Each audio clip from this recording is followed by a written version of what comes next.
Hello everyone, welcome to another video. So this is the first video of a new series I'm going to publish on the channel, which I call Shorts. And the reason why it's called Shorts is because the videos are going to be short.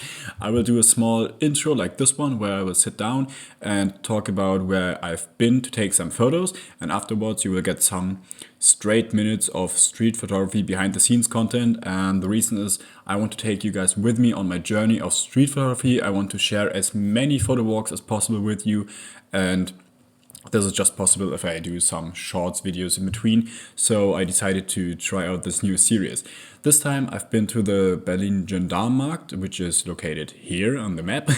And yeah, the walk was pretty cool. I spent about an hour there and I don't want to waste that much time. So let's jump into the behind the scenes content. If you enjoyed the video, I would highly appreciate it if you would leave a like to beat this algorithm thing. And if you haven't already done, please leave a subscription to never miss out on another video again. So I hope to see you in the next video again. Let's go.